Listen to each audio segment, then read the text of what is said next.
Speak on the show 2021 episode 17. It's unscripted. Today it's unscripted with my boy OT. Y'all ready to do this? Let's go.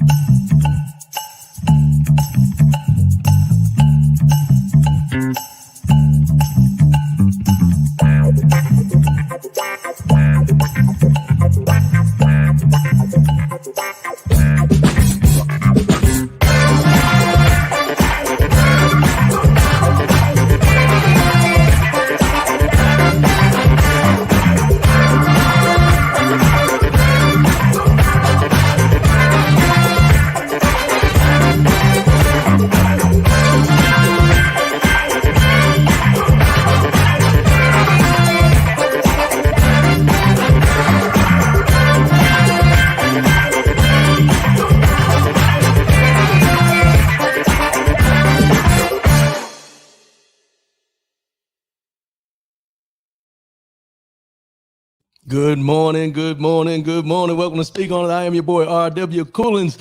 First and foremost, giving honor to the God who allows me to come at you in this manner on a weekly basis. Unscripted, baby. Unscripted, that's what we're doing today. That's the way we're working it today. Unscripted, I got my boy OT. He's going to be coming in. Let's get these formalities out the way. First thing, good morning, good morning, good morning, good morning. Good morning, Brenda Gray. Good morning, good morning. Appreciate the support. Maurice Wigfall, what's going on there, bro? I appreciate the support. Appreciate the support. I just had to take a pause, y'all. I could feel I was a little exaggerated, a little excited. I'm back on here. rwcoolins.com. That's the website. Go there. RW Coolins on all social media platforms. You can find me there. Follow me. Share. Do your thing. Get out there. We're trying to build up the listenership per se. Let me get balanced in here. I'm rocking and rolling a little bit here. Let's see who we got here. Gary Burns, my brother. Gary Burns, good morning.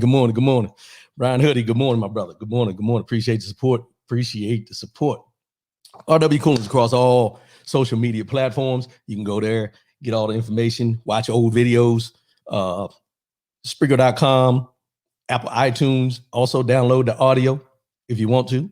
If you don't want to see all this, you can download the audio on those two platforms and just listen, share, get the followers up. Because we got some information we want to get out to everybody. That's what we're doing. That's how we're doing the show. That's what we're going to continue doing with this show, with the Speak On This show. And we'll get into some other things as we go. 844-904-2665. That's 844-904-2665. No matter what the situation is, let your voice be heard. Michelle Long, good morning. Appreciate the support. It's a good morning, y'all. It's a good morning. We woke up this side of the living. So there's a lot of things going on in the news. You know, we had everything going on over there in Israel. You know, we got some things going on here on the mainland, as I like to call it, with investigations of people, different things like that. It's a time where we all need to step back for a minute and just reflect and look at things in the big scope of things and see it for what it is. Raymond Hunter, good morning, bro. Appreciate the support. And look at it for what it is. I mean, you know, there's over in Israel, and I haven't read up too much on it, so I'm not going to get too deep into it as far as what's going on over there, as far as people calling it, genocide, people calling it this, people calling it that, whatever it may be. But what comes to my attention with this is that right here on this soil that we call the United States of America, we have things happening on a daily basis where, just say for instance, right now, we have people who, where unemployment. You got people out here saying that people don't want to go back to work because of the money they were making on unemployment. So, there is more. They make more money not working than they did working. That type thing. That's going on. You got all these different mindsets, terminology, input about what these people's mindsets are that were out of work because of the pandemic, and that they don't want to go back to work after the pandemic. My thoughts on that is this. There's this battle going back and forth about the minimum wage. And we've talked about this on this show many times, about the minimum wage being increased to $15. And there's no leeway in how they're pushing for the $15 increase for the minimum wage. Good morning, Lady Michelle. Good morning. Appreciate the support. And there's no big push to get the people not, and I don't want to call it a minimum wage, but a living wage. $15 is where they're going. And they keep talking about small businesses won't be able to afford to stay open if we increase the minimum wage for folks and this and that, all these different things that you can think about. And now that, like I just mentioned, they're in this, this, what I want to use, the media, whoever, politicians are all talking about people don't want to go back to work because they're making too much money staying home. Sometimes you have to look at the big picture here. And the big picture is this: during this pandemic, a lot of people lost a lot of things. And we've gotten away from the fact that people have lost lives. But people have lost jobs, businesses have had to close up and everything, but there's always a bounce back after the fact. And you're going to have this bounce back, but it's going to take a little time. It's going to take a little sacrifices on some people's ends. These things are going to have to happen in order for us to get back to some sense of normalcy. Now, you see everything opening up as far as, the cities, the mask things going back and forth where you don't have to wear masks, but you got to wear them in certain places and all these type things. But what I would tell you is, when we look at these things, stop being judgmental. People need to stop pointing the finger at a certain group of people because they feel like they're getting something more than someone else. And when I say that, I mean it this way. We've heard it in conversations when we talk about welfare, food stamps, all these different programs that are for assistance. Let me put that out there: government assistance. And we used to hear this dichotomy that there's people out here that are on food stamps and getting government assistance, but you see them in the grocery store at the first of the month when they get their check and they got a cart full of crab legs and seafood and shrimp and all this, T-bone steaks and all this. And they're saying, I work hard and I can't afford that. And my mentality on that, and a lot of people won't agree with this, but this is my mentality on that. Because I don't want nobody in my wallet, so I'm not going to be in your wallet. But this is the way I look at it. If you see someone or someone that's on assistance, and you see them in the store and they're getting crab legs, anything like that, or whatever, this first of the month or whatever, just remember this. They only get a certain amount of money per month in assistance. If they choose to use their monthly payment for buying crab legs and things like that at the first of the month when you see them or whatever you choose to judge, then just know that if they don't have anything to have sustenance throughout the rest of the month, that's not your concern unless you're choosing to feed them or unless you're choosing to help them. If they decide to use that money for something that is outside of what they can do to be able to maintain through the 30 days that they get that assistance, what business is it of yours? Let me say that again. What business is it of yours when these things were happening at the time they were happening? Now, we haven't heard a lot of that, but I'm using this as an example to get people to understand that we judge people when they want to live, when they want to do something different than the normal. But then we judge people when we feel that they're not doing what they should be doing that we think is normal. And I say that in the aspect of when they're talking about these people not wanting to go back to work. If I'm getting paid $7.50 an hour, $8 an hour, and my unemployment and the stimulus bills, stimulus checks that have been coming in and everything like that have been sustaining me a better lifestyle than it was when I was going to work for 80 hours every 2 weeks, getting a small minimal check. Yeah, my mindset may waver on, damn, do I really need to go back to work? Or does my employer need to raise my minimum wage in order for me to have a living wage? This is where we're at in America. This is where, the rubber meets the road. Let's just be honest. And this pandemic, as bad as it was, may have been a wake-up call for business owners, especially the large corporations like Walmart and Amazon and all these people, to pay your people what they deserve. Pay them what they deserve. That's all I'm saying. Raymond Hunter, the term living wage only came when we failed to accommodate the needs of laborers. True. However, when you say living wage, and I know that's the terminology we use, but think about it this way. In the aspect of what we're talking about, should we call it a living wage or a survival wage? because there's assistance out there for people to be able to, fill that gap. But if we were doing what we needed to do as the United States of America, which we say we're the greatest country, in the world, if we were doing what we needed to do right by people, would we truly need these government assistance programs that everybody has a problem with? Now, people get caught up in welfare. People get caught up in food stamps. People get caught up in those type of things, but they don't get caught up in the fact that if you have a home loan, you're on government assistance. If you have a student loan, you're on government assistance. I can continue to go, but you get the drift.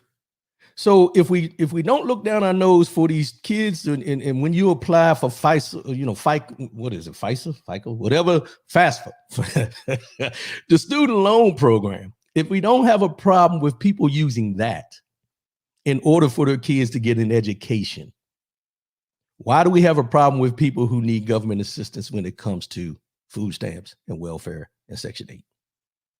Because in the big scope of things, we look down on the ones that are used for people to survive, but we don't look down on the ones that are helping people to get a leg up in society as far as educational and those type things, being able to be a homeowner.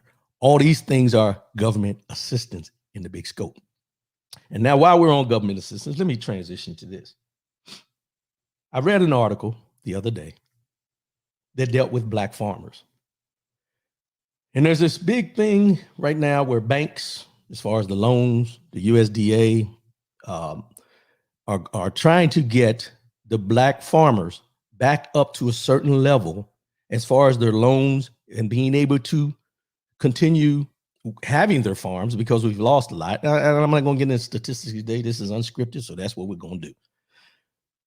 But the Black farmers have been devalued for a long period of time when it came to government assistance from, money coming from the government. And then during the Trump administration, there was something that came out where they were trying to give the Black farmers money to be able to continue doing what they were doing, being able to succeed, and do their thing. But what happened was Stephen Miller, who was in the Trump administration, decided that he was going to put a lawsuit out against what they were trying to do for Black farmers, and include Italians, Jews, Germans, anyone that they considered. What they did was, rather than just say whites, they pulled it out to say the different nationalities of where they may be in their culture, in their background, to put a lawsuit against the USDA because they were specifically trying to get these loans to the Black farmers. So they put a lawsuit in. Stephen Miller, who was in the Trump administration, put a lawsuit out to say, wait a minute, this is discriminatory against the Italians, the Jews. You see where I'm going here, right?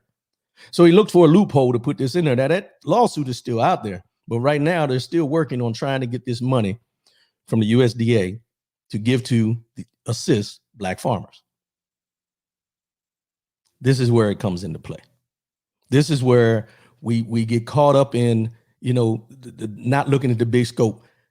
There was a number there, and I can't remember how big the number was, that mentioned how many Black farmers have lost their farms because of the inability to get loans and to get government assistance through the USDA.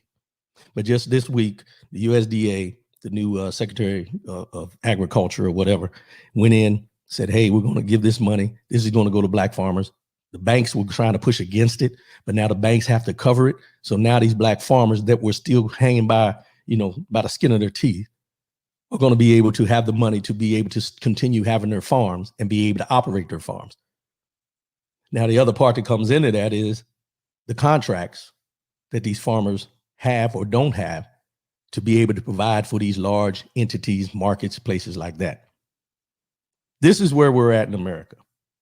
This is where we're at in America, and we continue to hear people talk about the systems aren't this, the systems aren't that, and there's that nomenclature in there. There's something wrong with the systems, because the systems were only created for certain people, and because they were only created for certain people, that means at this point we need to change the systems and the way they operate to include all people rather than a few people. Case in point. I was having a discussion the other day. And we seen on the news, again, a black man being exonerated for a crime he didn't commit for serving over 20, 30 years in jail. And we continue to see this cycle over and over and over again. And the question that comes to my mind at this point when I continue seeing this is, why is it, if there's nothing wrong with the systems, now I'm going to play devil's advocate here. There's nothing wrong with the systems. The police reform is not needed. The justice system does not need to be reformed. None of these systems, there's no flaws. There's nothing wrong with the systems. But I continue to see men that look like me serving 30, 20, 30, 40 years in prison for a crime they didn't commit because finally someone went back and found out that the evidence was either skewed, they never put it into play, they had things to exonerate the person at that time, but they chose not to put it in the forefront. All these different things that went on. Good morning, sis. Appreciate your support. But you see all these things go on. And every time it comes out, the question that comes to me, and it just jumped out at me the other day so brightly, like headlights coming at me in traffic, was, why do we never see the exoneration of, after 20, 30, 40 years of serving a prison term, of white males? Let me say that again. If the system is not broken, why do we not see consistently what we see in the black community of people serving 20, 30, 40 years and finally being exonerated for a crime they didn't commit? Why do we not see white men walking out with their families waiting for them outside of the prison when they're finally released after 20, 30, 40 years, exonerating him for a crime he didn't commit, but we continue to see it with people that look like me? Just food for thought. Food for thought. Good morning, Reese Joseph. Appreciate support. And I think I finally got my boy in. I don't know if he was in the, in the bullpen warming up. I don't know what was going on. I guess he was in the back warming up, throwing some pitches or something. I don't know. But let me go ahead and bring OT in here. What's going on, my brother? What's happening? Yo, what's going on with you, man? How you feeling, bro? I thought you might have stood me up, bro. I've been stood up before. Nah. I can't stand you up. Well, it is what it is, bro. Let's see what we can do here. I'm gonna try to adjust something here real quick. But okay. Welcome in, bro. Welcome in. Thank you, man. Hey, man, listen, my alarm clock went off at one particular time, and I'm up. Well, I'm glad you're here. Yes, sir. I'm glad you're here. Let's chop this thing up. So I was talking about exonerated black men, how we never see or hear about an exonerated white man walking out of jail after 20, 30, 40 years. So you being, as we always say when we talk, a man of the streets, why does this continue to happen, bro? Talk to me. Don't take a deep breath. Tell me. Well, that is a good question. Well, I feel like that, we put so much emphasis, and talking about us, we put so much emphasis on it when a person get released from the penitentiary or jail cell, whoever, we streets jail, right? And they get exonerated from all the crimes they commit. Like I was listening to some of the parts of the show, and you was like, why nobody's not outside waiting for him and stuff like that? Well, because after 30 years, families really just forgot about the person. Right? Well, we got the black family be out there waiting on them. Some what of them, I'm saying is the white family don't. Well, the white family don't. Ain't no white folk getting exonerated after 20, 30, 40 years. Yeah, because they doing the crime. Because it's true. They doing the crime. I'm sorry. They doing the crime. Okay, but my argument, I guess, would be, not my argument, but my retort. Your retort. My retort would be, so how can we continue to say there's not a problem with the system? Because here's the thing. If you're telling me that if a white person gets sentenced to jail, he did the crime, right? But if a black person gets sentenced to jail, it's questionable whether he did the crime. Yeah. It All right, is. we got a comment, Raymond Hunter, because whites would never put up with the level of injustice blacks are subject to. Real talk. Real talk. Real talk. Facts. That's facts. That's facts. Yeah. And the thing is, appreciate that, Raymond Hunter. And the thing is, OT, like I was saying before, man, I don't come on here to continually beat this down about the injustice system per se, or black power and all this kind of stuff. I'm pro-black, but I'm not anti-white. Facts. Facts. However, I'm anti-system when it doesn't work the way the system was supposed to work. Now, I agree. I have to caveat that. Mm-hmm. The system's working the way it was supposed to work for certain people. Yep. Just not Yep. for the people that look like us. Yep. In most instances. Yep. So that's where we're at with that. So let me ask you a question, bro. Uh-oh. But no, this ain't a hard one. This ain't a hard one. Okay. You're up on current events, news, and different things like that, right? You try to stay in the loop. Yeah. Try like most to. people do. Like most of my listeners do. I'm not going to shortchange them and think they don't. Yeah. However, how is it that just this week we could see video, body cam video of police officers damn near beating this man to death? He died in custody, right? 2 years ago. 2 years ago. And you're telling me that the system is not broke when the camera footage has always been there. Yep. The evidence speaks for itself. This man died in custody, and the police officers were never held accountable at all. Elaborate on that for me, my brother. Learn me something today. It's about to be messed up what I'm about to say. Well, it's unscripted, baby. Well, because you remember the old saying, when you get caught, right, and they got footage showing you it wasn't me. It wasn't him. But at the same time, this is when I'm about to get on a serious note. Camera footage shows it. Nothing didn't happen. It's been happening for over years. The system is broken. Wait. Stop right there. The system is broken. No. Stop right there. Pause. The system is broke, bro. Pause. Because I think what we need to do. The system is broke. Well, hold on now. And I just said it a few minutes ago. We keep saying that the system is broke. Their system. No. Their system is broke. Well, okay. Well, we're gonna debate this one right here because my question is this. Oh yeah. Is it the system is broke? Because the system was set up a certain way. The system has never been changed from that way. So when the system was created, we, as well as women, when I say we as black men, as well as women, were not included in the concept of what the system was built for. So I'm gonna ask you again, is the system broken? Or is the system doing what it was set up to do? Yep. And we're just identifying, and it's being exposed that the system and the way it was set up then is not conducive for the lifestyle of the people now.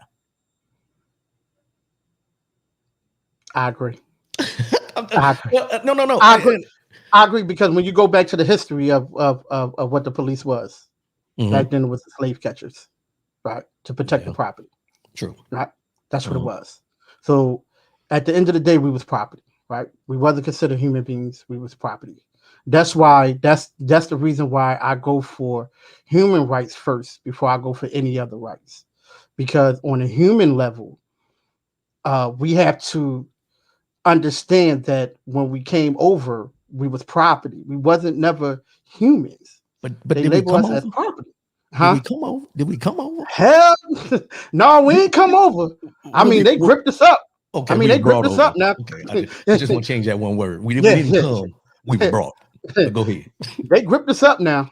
Mhm. And we have to understand that as black folks, and I'm not going to say brown because we all black.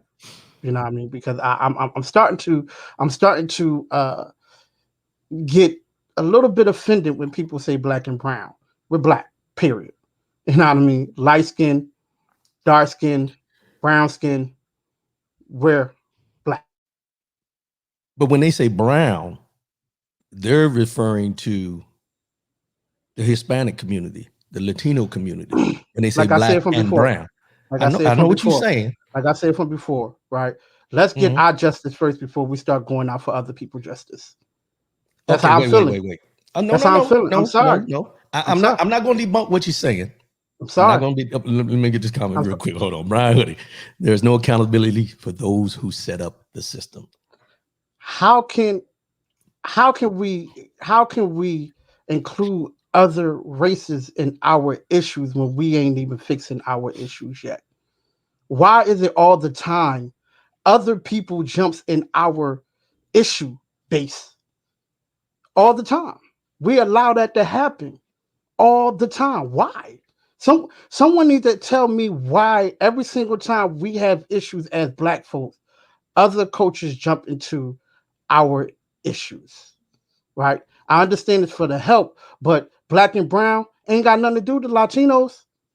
It ain't got nothing to do with the Latinos. It's got something to do with us as a people. But here's the argument that somebody would give back to you. Give it to me. Because I got to play the devil's advocate. But here's Yeah, the yeah, thing: yeah. Yeah, give it what to me. they'll say is, well, we not black folks aren't the only ones that have to deal with this. Now, we deal with it at a larger proportion to what the population is.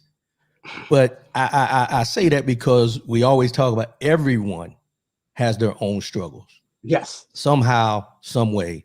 And everyone is looked at different because you have biases, then you have Yes. stereotypes. And I Yes. think people need to make sure that those two are separated because a Separate. Yes. bias is different than a stereotype. Stereotype. That's So what when it you is. get into that mindset and you get that thought, don't get me wrong, I'm not debunking anything you're saying, but my question would be with that, if we talk about everyone rides our coattails when our struggle is put to the forefront, but it seems as though, and they were talking about it not too long ago, our struggle is our struggle, but we don't see the Asian community standing up for our struggle, but they want us to stand up for Stand their for struggle. Now, that. this is a narrative. This is not R.W. Cooling's words. This is narrative. Let me clear that up because It's I the love truth, though. everybody. It's the But truth. well, It's the truth. but the thing is this: until it's publicized and in the media, we truly don't know everyone's true struggle. The only reason we knew about this because Asians were being beat in the streets and it was being recorded. Case in point, George Floyd, all the different things that we've seen have been recorded. Yep. And like they say, the revolution will be televised. So now that things are being recorded, you can relate it, but you have to separate it at the same time because what's happening to a certain nationality of people per se. Yes. Which is bad. Which is bad. It's Everything bad is all the way bad. across the board. Let's be It's real. bad. It's bad. It's bad all the way across the board. Right. But I just feel like, and it's just me, I just feel like that once their stuff get publicized, right, and how they stand up and how theirs is, oh yeah, yo, we're gonna have to start putting laws in place. Their laws get put in place very fast. True.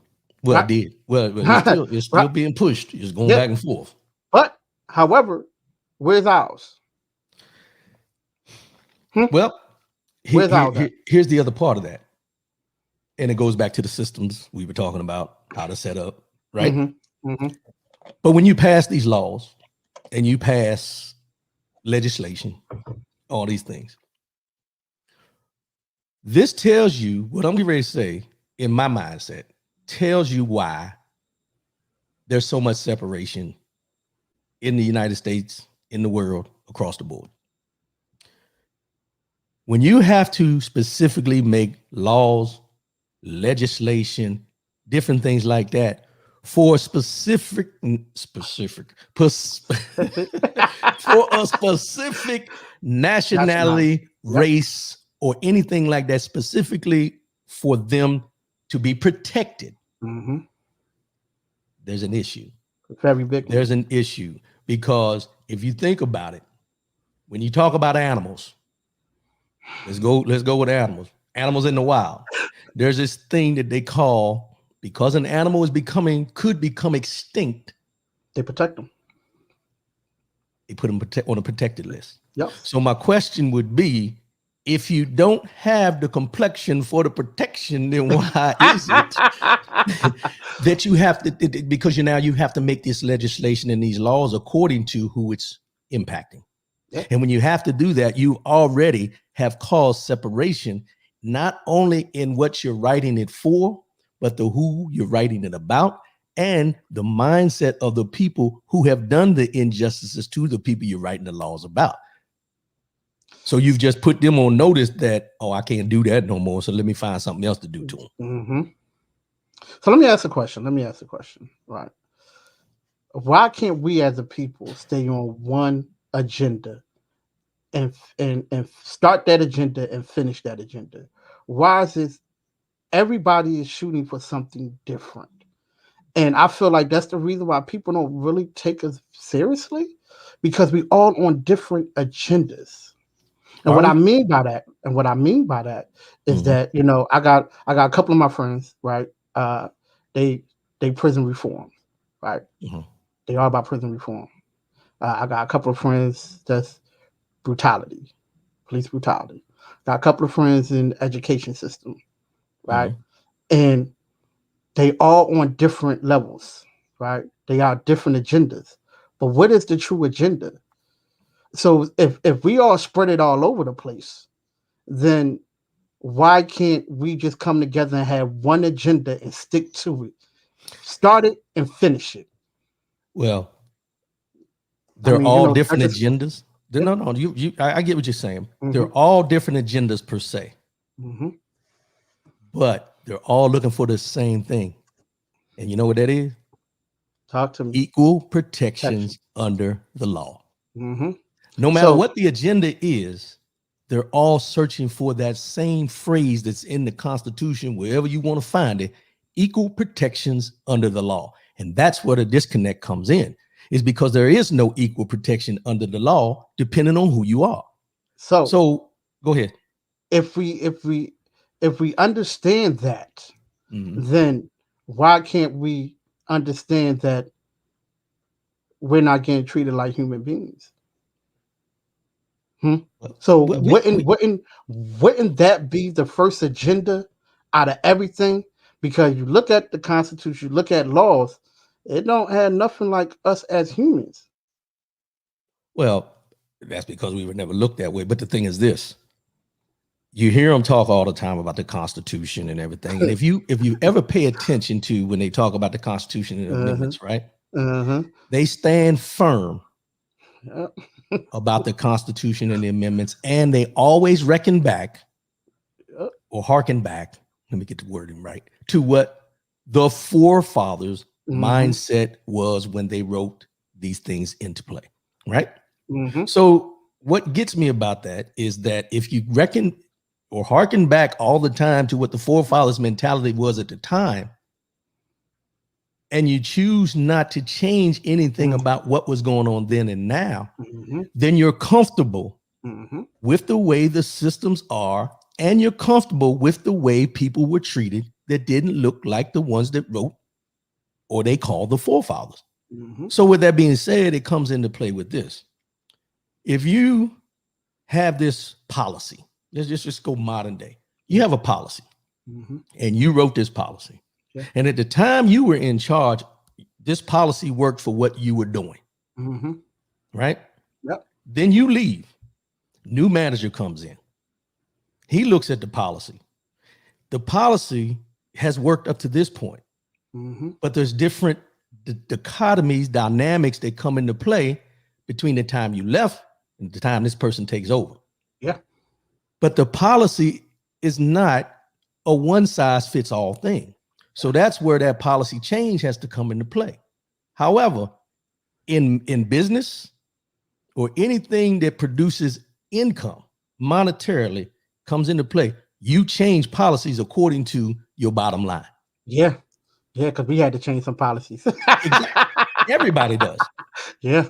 So, with that being said, if you have to change policies to maintain a business, why would people think that you don't need to change laws and policies to maintain what you call the freedoms Mm, of the people who facts. are under this flag, under on this soil, in this country, to say what was done before does not work now?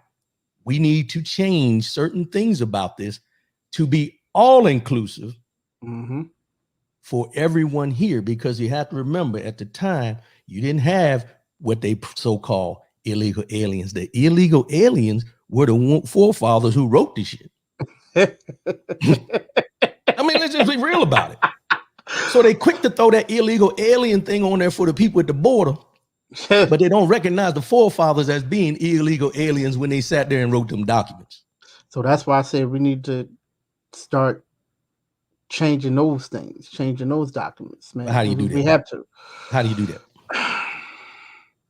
Hold on once before. I'll give you a minute to think. Let me think about this. Let me see what Stand firm. We got to organize. We got to organize, man. And I think a lot of times that's one of our biggest issues, man.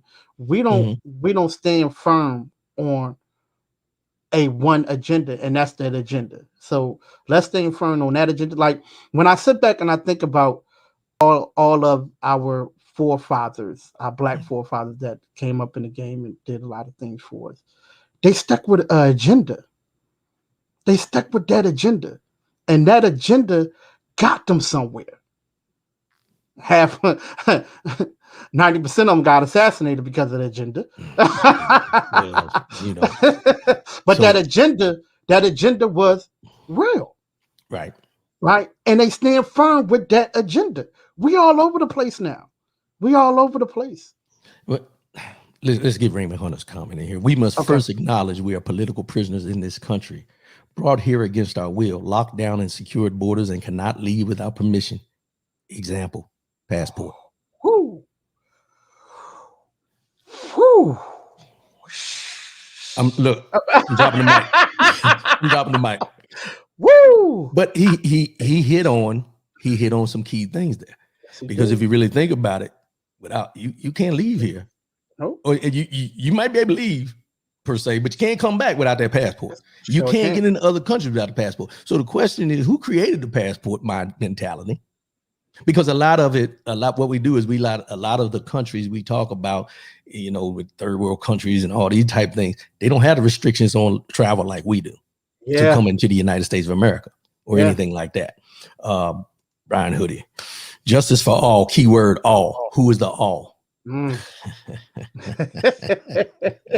y'all dropping knowledge today. But both of those comments strike a chord.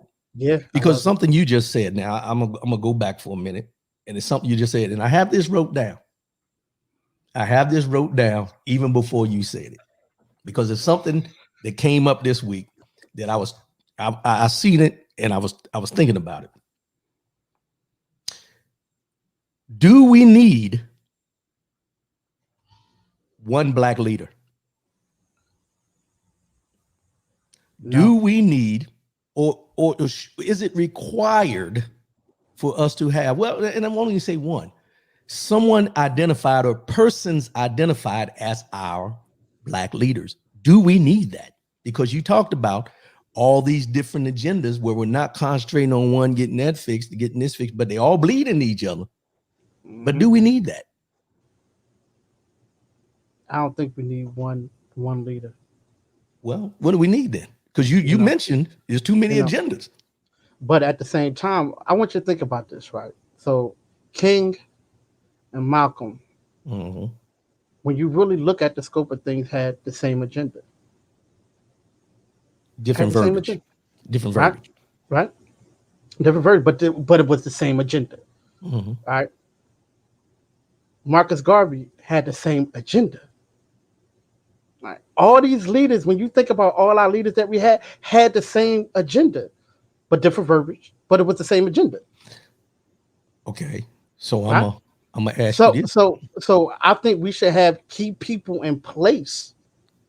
I mean, it could be anybody who was talking the same agenda with different verbiage, and it don't have to be one person. I don't think it should be one person because we spread it all out. I think it should be multiple people because you can get one, but Mhm. then when the other one start talking, then what you going to do? Then the other one will start talking, and I think that's where it got lacked at right there. Honestly, Okay, so learn me this one. okay. Okay, Malcolm's message, Martin's message, uh, Booker T. Washington's message, Yeah, Frederick Douglass' Douglas message. message. Yeah, All the people you name yeah. and their messaging, their Mm-hmm. agendas. Mm-hmm. The only thing that has changed in those agendas from then till now is that we we have taken them from being one agenda to multiple agendas. We're not just attacking, and I'm gonna say it this way, and this is from my mindset. If anybody wants to chime in, let me know. We're not just attacking civil rights, equal rights. We're attacking the systems that prevent the rights. If you think about it, justice reform, prison reform, Yeah. Black Lives Matter, all these different things that we have going on, they're the same agenda, but they're broken down into multiple areas that we want to address at the time. Now, that could be the gift and the curse, Yes. like you mentioned, because it seems like we're all over the place when you talk about this. But in reality, it's wide, but it all comes to one point. Mm-hmm. You see what I'm saying? Mm-hmm. So with the messaging, there's different entities of that messaging. It's just like, okay, you would expect, most of us would expect that the people that we vote into office have our best interests at hand. When you talk about Kamala Harris, when you talk about Tim Scott, when you talk about these people in the political atmosphere that look like us, Maxine Waters, all these people, right? We talk about them. But here's where, for me, the water gets muddy. Because I always say, how are you a politician that you're going up there to do work for the people, but by the time you finish your terms in office, you're a millionaire? But I always say that, and people only relate that to people that don't look like us. Yeah. But the people that look like us are doing the same Same thing. thing. Yes, they are. So the question is, why are we still content with voting people in who look like us that don't have our best interests at hand as well? So it goes back to the leadership thing. People say what they want about Jesse Jackson. They can say what they want about Jesse Jackson, but Jesse Jackson was a foot soldier for Martin Luther King Jr. Mm-hmm. He seen it up close and personal. Mm-hmm. So when you talk about Jesse Jackson, I'm going to tell everybody out there, put some respect on his name. I don't care what he turned out to be.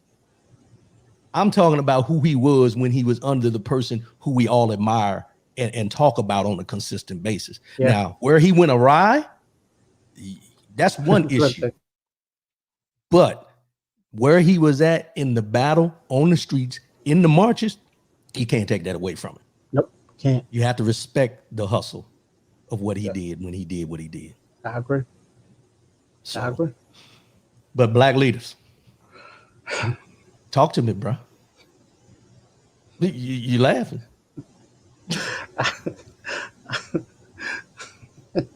Black leaders. Mm-hmm.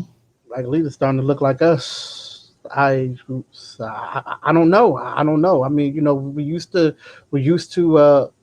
look at pastors and bishops and stuff as leaders, but now I don't even see them marching. Well, and the caveat on that because this is how I feel, right? Mm-hmm. And this is me. This is OT, not RW. Speaking on the show, this is OT. I feel like they took them out of the equation because they was funding our black leaders during the time of the civil rights movement. Took who out of the equation? Took the churches out the equation, right? Because they was funding us. They was funding us, and now when we start to see churches And I'm be honest, when I start to see pastors and bishops, I got a lot of respect for them. Some of Mm. them that I do know, I have a whole lot of respect for. I love them to death, right? But I don't see them out there when it's that time. Back then, we seen them out there. Back then, they was funding us. Now, I don't see it Yeah. when it comes down to what we need to do and how we need to do it. Well, you had to look at it this way too. The ones you're talking about, think about all the names you mentioned were religious leaders. Mm-hmm. They were pastors, Mm-hmm. ministers. Yes. Those were the leaders. Yes. Now you've gone from them being leaders. Now this is nothing against anybody that's pastor, minister, clergy, whatever. However, if you really look at the bigger picture of that, we've gone from the pastors and the clergy being leaders in the communities, and it's gone this way. Yeah. They've taken a back seat. And here's why. You Mm. have to think about it. What's the best way that politicians Oh. can silence? Well, watch this now. What's the Mm. best way by legislation that you can silence a leader that you don't want people to follow? The way you silence them is you stop letting the church be the main part of the community, Mhm. and telling the church that you have to separate the church and state and the politics from it. So what you do is you tell them churches are tax exempt Yes. organizations. So Yes. by saying that, making me a tax exempt organization, I feel like you're giving me something. So because Mm-hmm. you've given me something, now I got to silence something in me Yep. that is normally something that I would voice, because I don't want to lose my tax exemption because I'm doing it for the congregation who continues to pay taxes on the tithes they give. But I don't want to get into that because I don't want to step on No, no toes. I'm going to have a yeah. show. So for Yeah. everybody listening, I'm going to have a show with some pastors. We're going to talk about this. And it's a good segue into that because I've talked to a couple of pastors that I'm going to have on, and we're going to talk about pastors in the community and how the leadership has dwindled per se. Raymond Hunter, we have to first acknowledge the same stimulus or catalyst, then promote solutions on a geopolitical scale. Mm. Operating at a national level within U.S. borders is passe and futile. Let's unite with the Western diaspora under Pan-Africanism and see where we are organically. Let me say this, bro. My Raymond man Hunter, said a Pan-Africanism. and let me tell Woo! you, Woo! I listen to Dr. Umar Johnson every so often, and I Him understand. personally. I know him Huh? personally. I know him What's that? personally. Yeah, I know. I was gonna get to that. I didn't want to name drop, but that's what some of the conversation has been, Mm-hmm. of us getting back to a Pan-African diaspora mindset, and embracing who we are, and maybe making that separation from the way it's operating now. But here's where it comes into play, and it leads into what I was going to say, and I appreciate that comment, Raymond Hunter. It leads into this. We talk about separation many times. You heard Farrakhan, you heard Malcolm X, they all talk about separation. Talk about it. But here's where, in our own community, Hmm. the water gets muddy. Watch me now. Those that speak separatism are the same ones that everyday Black folks get nervous about, because they say they're too radical. Mm. They say that what they're speaking is not capable of happening. So there's no trust in what they're saying. The other part is, when you talk about the agendas and the different organizations and things like that, we just recently, if everybody doesn't know, I'm going to tell you, we just recently had people investigating Black Lives Matter, saying the people that run Black Lives Matter are taking money from the organization and living lavish lifestyles. Yeah. So my question would be, if we can't trust the people who are doing the movements to do the right thing, because we're so skeptical about our own people at times, it causes our own demise sometimes. Yes, it is. Yes. You can't have a movement with questionable intentions. You cannot do it. It cannot happen. And you're not going to get everybody on board anyway. Not 100%. But this causes it to be even less more of a problem in the big scope of things. OPEC did it successfully. Yes, they did. And it was a whole bunch. Look how long it took, though. OPEC took a while.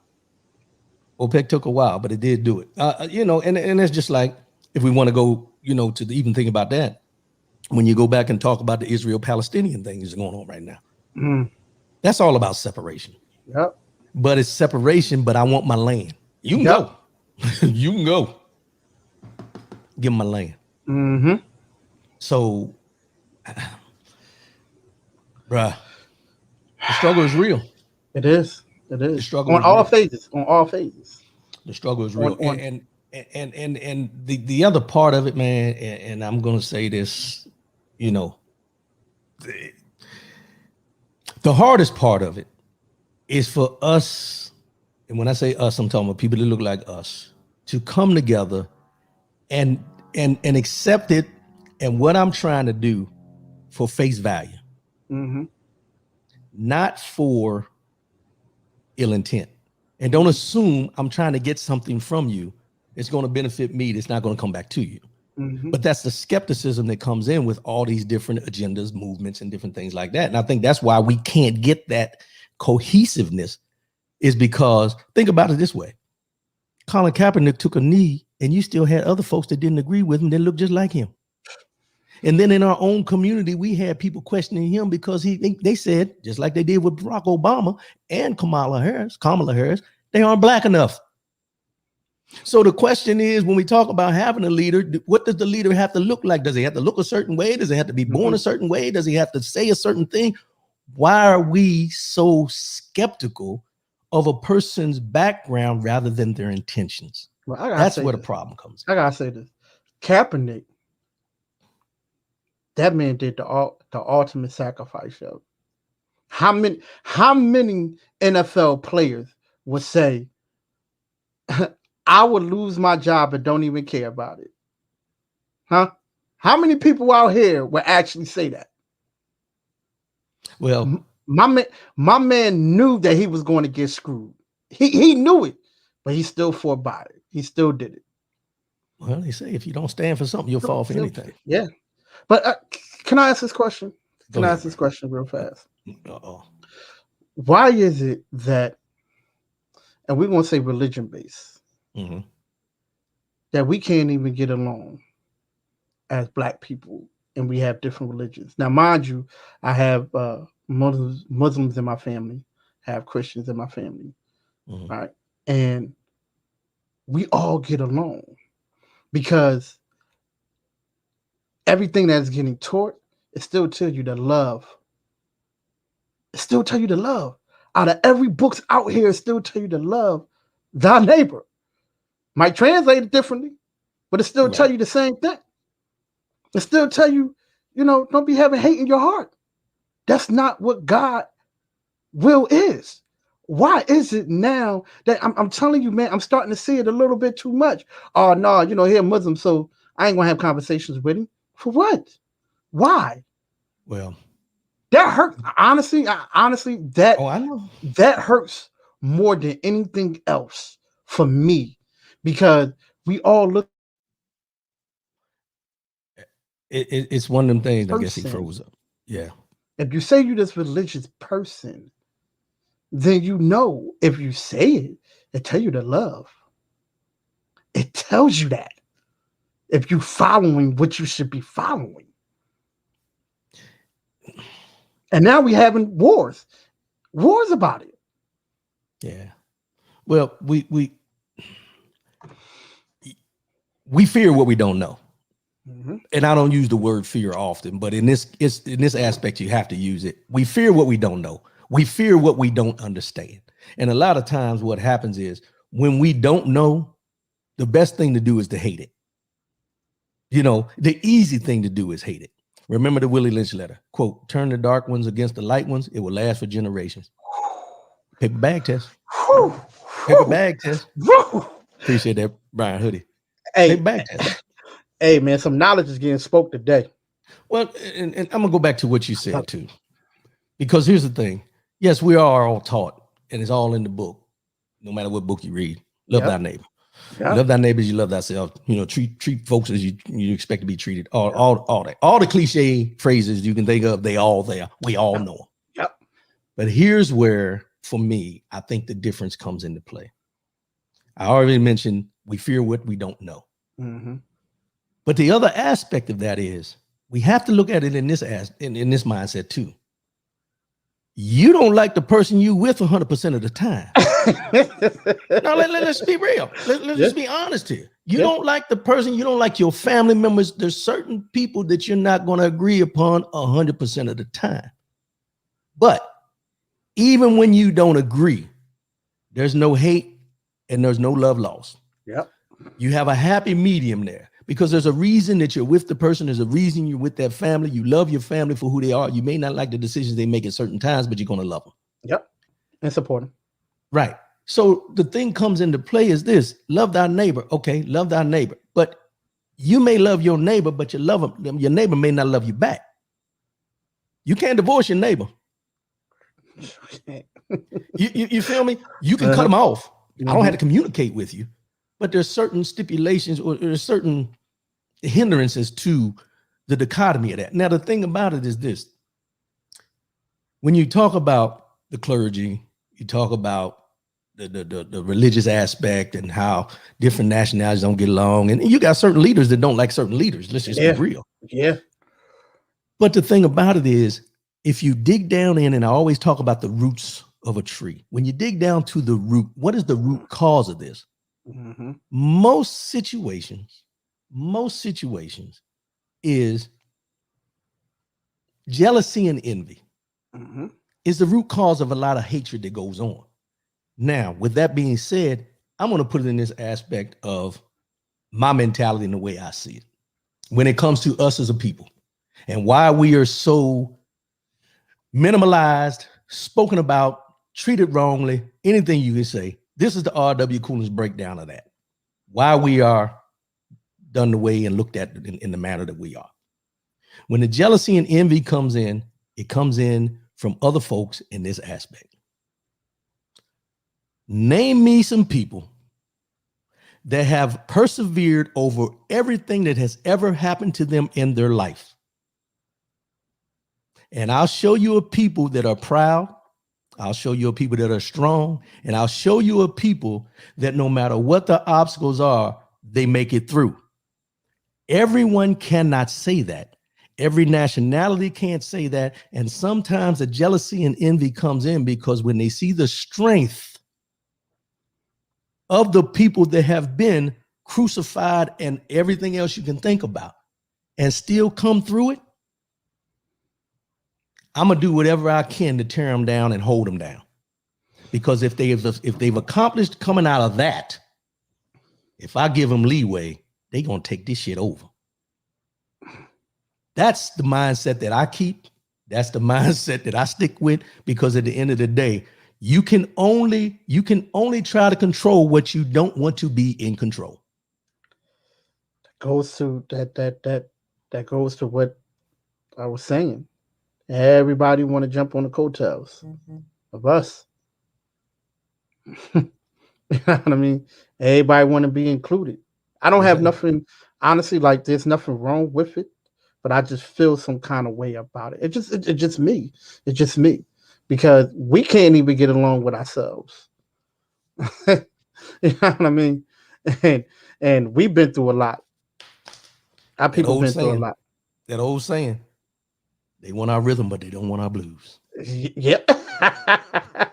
You want my rhythm, but you sure don't want my blues. Yeah. You know, that's the best way to wrap it up. When you really break it down, you want the good parts of being who I am. Mm-hmm. But you don't want that undercurrent that's down there that's always been there, because we stay above the fray. Mm-hmm.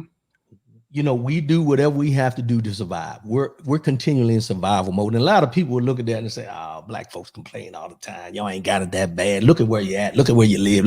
Look at what we had to do to get here. Yeah. Those are the things. So, you know, it leads into my mind, body, and soul, bro. Uh-oh. I actually tell you the truth, I think I need to get off on this one. I think I need to I need to step back and I need to be on regular watch on this one Well, it's up because to you, bro. listen, man, because your mind, body, and soul movement. Because I can't have my expressions getting showed on on this right here because Oh, we got one more comment. Then we go. Raymond Hunter. Thank you for the dialogue. Appreciate you tuning in. Thanks for your input as well, bro. appreciate It was some you, gems. It was appreciate some you. gems. It was Yes, sir. some good gems there. All right, so you gonna drop off, bro? I mean, you can stay if you want. But it's up to you. Hey, the mind, body, and soul segment. That's all you, bro. I'm gonna Okay. sit back. I'm gonna watch this, and you know I'm gonna call you afterwards. So Yeah, I'm just yeah. gonna let you know. Let's go, because you didn't already hit me with. Listen, set your alarm clock one time. Get up. Let me tell Yeah, you get up. something. Thank you, Mm. thank you, because I've been doing that.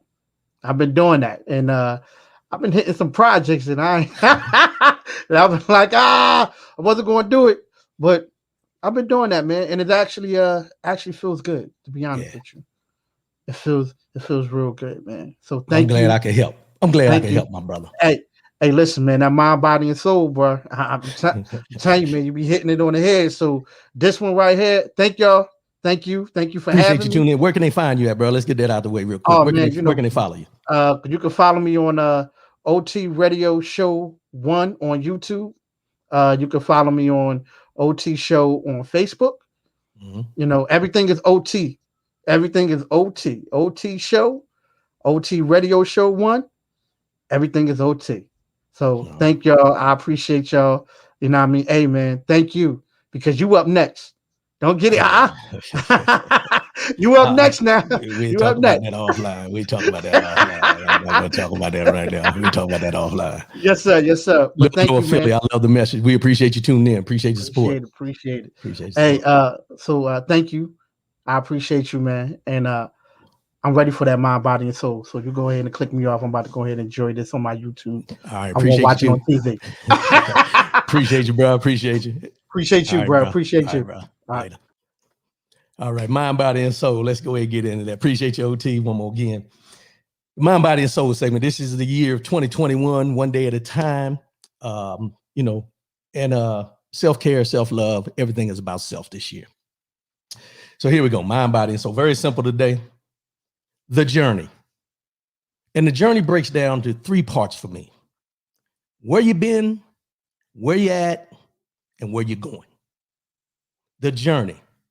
Where you been, where you're at, and where you're going. And it correlates into what we've been talking about today as far as, our history and who we are as a people. I'm a true proponent in the fact that we need to reflect on where we've been. Not dwell, but reflect on it. Look back at your journey, because your journey is all inclusive. Your journey is not just a certain part of your life. Your journey is your life.